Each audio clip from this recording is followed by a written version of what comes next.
सुप्रभात बच्चों। हम बाल महाभारत का दूसरा पाठ पढ़ रहे हैं, जंगल और जनकपुर। पहले हम आधा पाठ पढ़ चुके हैं। उसमें आया था कि विश्वामित्र के साथ राम और लक्ष्मण उनके आश्रम की ओर जाते हैं। रास्ते में एक जंगल पड़ता है, ताड़का वन। उसमें ताड़का नाम की राक्षसी का वो वध करते हैं। उसके बाद वो आश्रम पहुंच जाते हैं और विश्वामित्र जी अपने यज्ञ की तैयारियां शुरू कर देते हैं और राम लक्ष्मण पहरा देते हैं। आगे देखो बच्चों। 5 दिन तक सब ठीक ठाक चलता रहा, शांति से निर्विघ्न। लगता था कि राजकुमारों की उपस्थिति ने ही राक्षसों को भगा दिया है। राम और लक्ष्मण यज्ञ पूरा होने तक न सोने का निर्णय किया। वे लगातार जागते रहे, चौकस रहे, कमर में तलवार, पीठ पर तुनीर, हाथ में धनुष, प्रत्यंचा चढ़ी हुई, हर स्थिति के लिए तैयार। अनुष्ठान का अंतिम दिन अचानक भयानक आवाजों से आसमान भर गया। सुबाहु और मारीच ने राक्षसों के दल बल के साथ आश्रम पर धावा बोल दिया। मारीच क्रोधित था, यज्ञ के अलावा भी इस बात से कि राम लक्ष्मण ने उनकी मां को मारा, ताड़का को। राम ने राक्षसों का हमला होते ही कार्रवाई की, धनुष उठाया और मारीच को निशाना बनाया। मारीच बाण लगते ही मूर्छित हो गए। बाण के वेग से बहुत दूर तक जा गिरा, समुद्र के किनारे। वह मरा नहीं। जब होश आया तो उठकर दक्षिण दिशा की ओर भाग गया। राम का दूसरा बाण सुबाहु को लगा, उसके प्राण वहीं निकल गए। सुबाहु के मरने पर राक्षस सेना में भगदड़ मच गई। वे चीखते चिल्लाते भागे। कुछ लक्ष्मण के बाणों का शिकार हुए, अन्य बचकर भाग गए। महर्षि विश्वामित्र का अनुष्ठान संपन्न हुआ। इसमें बताया बच्चों कि जब राम लक्ष्मण पहरा दे रहे थे तो 5 दिन तक कोई परेशानी नहीं हुई। जब अनुष्ठान का आखिरी दिन था तब वहाँ मारीच और सुबाहु नाम के 2 राक्षस आते हैं। वो ताड़का के पुत्र थे, तो उन्हें इस बात का भी क्रोध था कि राम लक्ष्मण ने ताड़का को मारा है। जब वे हमला करते हैं तो राम उन पर बाण चलाते हैं, तो जो मारीच था वो दूर जाकर गिरता है और मूर्छित हो जाता है, मरता नहीं है। जब उसे होश आता है तो दक्षिण दिशा की ओर भाग जाता है और सुबाहु वहीं पर मर जाता है और बाकी के जो राक्षस बचते हैं वो इधर उधर भाग जाते हैं और लास्ट में महर्षि विश्वामित्र का अनुष्ठान कंप्लीट हो जाता है। आगे देखो बच्चों। राम ने महर्षि को प्रणाम करते हुए पूछा, अब हमारे लिए क्या आज्ञा है मुनिवर। महर्षि ने राम को गले लगाया, कहा, हम लोग यहाँ से मिथिला जाएंगे, महाराज जनक के यहाँ विदेह राज के दरबार में।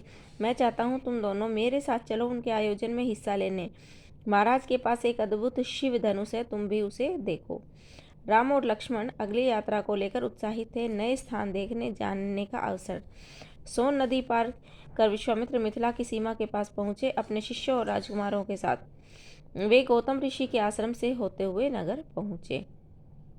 जब मारीच और सुबाहु को मार देते हैं तो राम पूछते हैं महर्षि से कि अब हमें क्या करना है, हमारे लिए क्या आज्ञा है। तो महर्षि कहते हैं कि हम यहाँ से मिथिला राजा जनक के यहाँ जाएंगे। उन्होंने सीता के स्वयंवर का आयोजन किया है, वहाँ पर एक शिव धनुष है, उसे तुम देखना, ठीक है। तो राम लक्ष्मण खुश हो जाते हैं कि अब कुछ और जानने का, हमें देखने का अवसर मिलेगा। और वो सोन नदी को पार करते हुए वहाँ जाते हैं और वहाँ पर रास्ते में गौतम ऋषि का आश्रम पड़ता है, वहाँ पर भी जाते हैं। आगे देखो। राजा जनक ने महल से बाहर आकर विश्वामित्र का स्वागत किया। तभी उनकी दृष्टि राजकुमारों पर पड़ी। विदेह राज चकित रह गए, वे स्वयं को नहीं रोक पाए। महर्षि से पूछा, ये सुंदर राजकुमार कौन है? मैं इनके आकर्षण से खिंचता जा रहा हूँ। ये राम और लक्ष्मण है, महाराज दशरथ के पुत्र। मैं इन्हें अपने साथ लाया हूँ आपका अद्भुत धनुष दिखाने के लिए। जब जनकपुरी पहुंच जाते हैं तो राजा जनक विश्वामित्र का और राम लक्ष्मण का अच्छे से स्वागत करते हैं और पूछते हैं कि ये कौन है। तो महर्षि उत्तर देते हैं कि ये राम लक्ष्मण महाराज दशरथ के पुत्र हैं। आगे देखो। विदेहराज ने महर्षि अपने शिष्यों और राजकुमारों के ठहरने की व्यवस्था की एक सुंदर उद्यान में।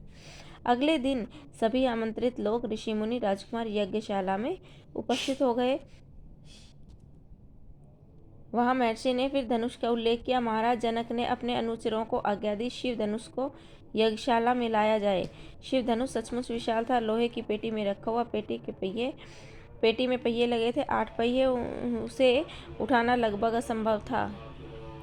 पहियों के सहारे खिसकाकर उसे एक जगह से दूसरी जगह ले जाया जाता था। अनुचर मुश्किल से उसे खींचते हुए यज्ञशाला में ले आए। धनुष देखते ही विदेहराज एक पल के लिए उदास हो गए। उन्होंने कहा, मुनिवर, मैंने प्रतिज्ञा की है अपने पुत्र सीता के विवाह के संबंध में, जो यह धनुष उठाकर उस पर प्रत्यंचा चढ़ा देगा, उसी के साथ सीता का विवाह होगा। अनेक राजकुमारों ने प्रयास किया और लज्जित हो गए हुए। उठाना तो दूर, वे इसे हिला तक नहीं सके, प्रत्यंचा क्या चढ़ाते। विदेहराज का संकेत समझकर महर्षि विश्वामित्र ने राम से कहा, उठो वत्स, यह धनुष देखो। जब यज्ञशाला में शिव धनुष को लाया गया तो देखा कि शिव धनुष बहुत ही विशाल था। 8 पहियों वाली पेटी में उसकर रख कर लाया गया और कोई भी राजकुमार राजा उसे उठा नहीं पाया। प्रत्यंचा तो चढ़ाना दूर की बात था। तो विश्वामित्र ने राम को आदेश दिया कि पुत्र, तुम इस धनुष को उठाओ।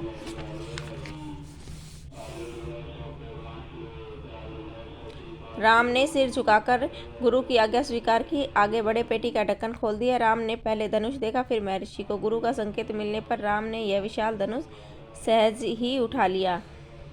इसकी प्रत्यंचा चढ़ा दो मुनिवर, राम ने पूछा। अवश्य, यदि ऐसा कर सकते हो तो। विदेहराज चकित थे। राम ने आसानी से धनुष झुकाया, ऊपर से दबाकर प्रत्यंचा खींची। दबाव से धनुष बीच से टूट गया। इसके 2 टुकड़े हो गए। बच्चों के खिलौनों की तरह यज्ञशाला में सन्नाटा छा गया। सब चुप थे, एक दूसरे की ओर देख रहे थे। सभागार की चुप्पी महाराजा जनक ने तोड़ी। उनकी खुशी का ठिकाना नहीं था। उन्हें सीता के लिए योग्य वर मिल गया था। उनकी प्रतिज्ञा पूरी हुई। जनक राज ने कहा, मुनिवर, आपकी अनुमति हो तो मैं महाराज दशरथ के पास संदेश भेजूं। बारात लेकर आने का निमंत्रण, यह शुभ संदेश उन्हें शीघ्र भेजना चाहिए। महर्षि की अनुमति से दूत अयोध्या भेजे गए, सबसे तेज चलने वाले रथों में। इस बीच जनकपुर में धूम मच गई। बारात के स्वागत की तैयारियां होने लगी। नगर की प्रसन्नता चरम सीमा पर थी। जब विश्वामित्र ने राम को आदेश दिया कि तुम इस पर प्रत्यंचा चढ़ाओ, तो राम जी ने उस पर प्रत्यंचा चढ़ा दी और जब उन्होंने उस पर प्रत्यंचा चढ़ाई तो वो 2 भागों में टूट गया। सभी लोग देखकर आश्चर्यचकित रह गए। महाराजा जनक तो बहुत खुश थे।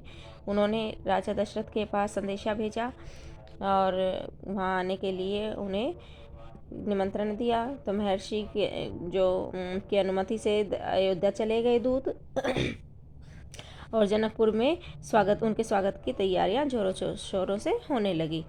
महाराज जनक का संदेश मिलते ही अयोध्या में भी खुशी छा गई। आनन फानन में बारात की तैयारी हुई। हाथी, घोड़े, रथ, सेना बारात को मिथिला पहुंचने में 5 दिन लग गए।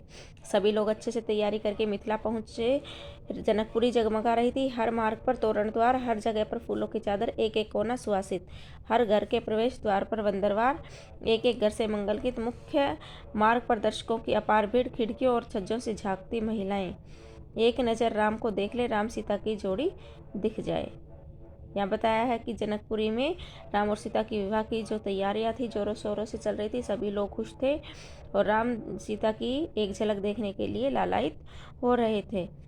विवाह से ठीक पहले विदेहराज ने महाराज दशरथ से कहा, राजन, राम ने मेरी प्रतिज्ञा पूरी कर बड़ी बेटी सीता को अपना लिया। मेरी इच्छा है कि छोटी पुत्री उर्मिला का विवाह लक्ष्मण से हो जाए। मेरे छोटे भाई कुशध्वज की भी 2 पुत्रियां हैं, मांडवी और श्रुतकीर्ति।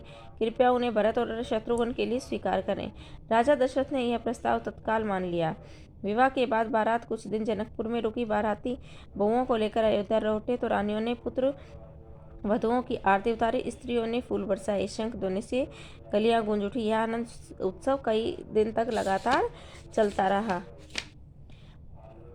जब राम और सीता का विवाह हो गया बेटा, तो विदेहराज ने, जो जनक थे, उन्होंने महाराज दशरथ से अनुरोध किया कि मेरी बड़ी बेटी का विवाह तो राम के साथ हो गया, तो मैं चाहता हूँ कि मेरी छोटी बेटी उर्मिला का विवाह आपके बेटे लक्ष्मण और मेरे भाई कुशध्वज की 2 पुत्री हैं, मांडवी और श्रुतकीर्ति, उनका विवाह भरत और शत्रुघ्न के साथ हो जाए। तो राजा दशरथ ने यह प्रस्ताव स्वीकार कर लिया और विवाह कराकर बारात अयोध्या लौट आई। तो अयोध्या आने पर रानियों ने अपने बेटे और बहुओं का बहुत ही अच्छे से स्वागत किया और अयोध्या में खुशियाँ छा गई। तो बेटा, ये पाठ था आपका जंगल और जनकपुर। दूसरा पाठ कंप्लीट हो गया है। आशा करती हूँ आपको समझ आ गया होगा। अगर फिर भी किसी बच्चे को कोई दिक्कत है, प्रॉब्लम है, तो मुझसे पूछ सकते हैं। Thank you.